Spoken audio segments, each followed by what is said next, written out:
21st century, a weapon will be invented like no other.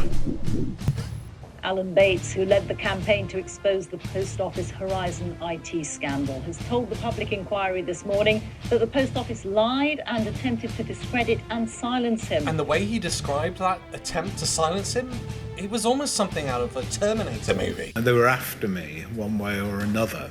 And stranger still, it is down to a piece of software. It's called Horizon, a piece of software given out by the Post Office. Software designed to help post offices do their accounting, but also to allow head office to keep an eye and make sure everything was above board. But there were two problems. The first, it didn't add up the sums correctly for some postmasters. But it also turned out that head office, they could enter into that system and change figures. And there are allegations that's exactly what they did. They're not calling me a thief. They wouldn't dare. They say money's somehow gone missing from this branch, which it hasn't, and I have to pay it back, which I won't. So I say, prove it. Prove that I'm wrong and you're right. Show me the figures. But they can't or won't, so now they want to close me down to shut me up. That's ridiculous. Because they don't want everyone knowing what I know. Which is? That the fancy new computer system that they've spent an arm and a leg on is faulty. If you try to argue the case, they take you to court. Even if I won, the Post Office would just keep appealing till I run out of money.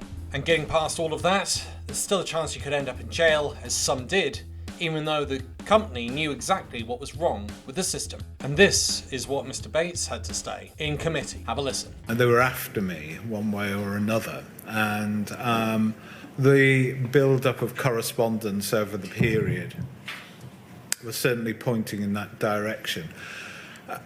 But I always find it quite interesting that I pulled them up on the point about trying to terminate my contract under clause 12 of the contract.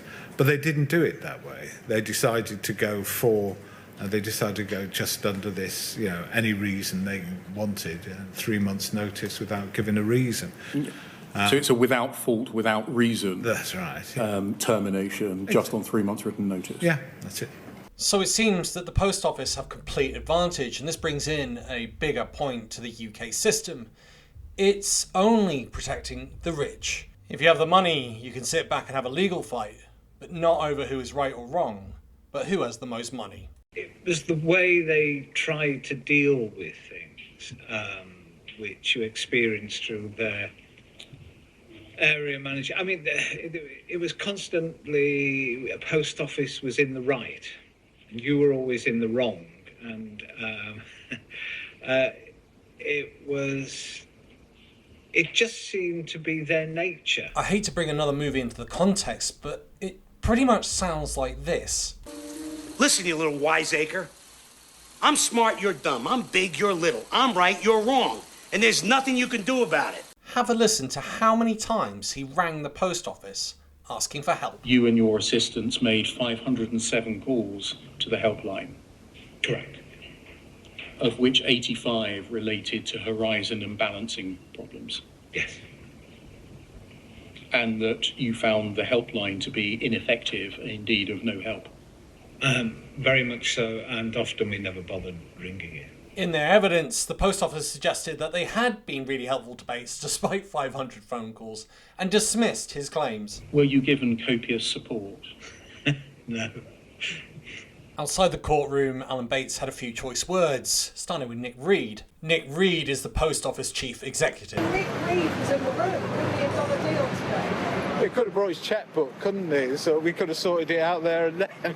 And he wasn't done there. He also went for Angela van der Bogard and Paula Vennels. What's the first question Paula Vennels should be asked?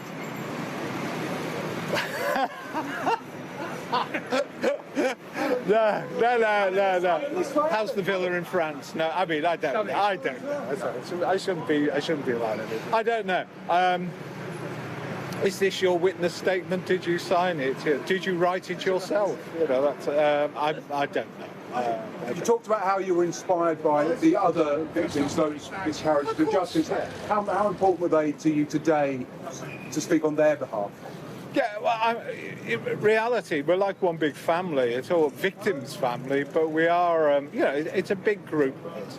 And you only have to look into any of the cases to see the sorrow and the hurt that it's done for people. It really is awful.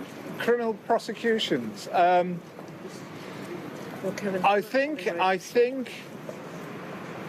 we will see some.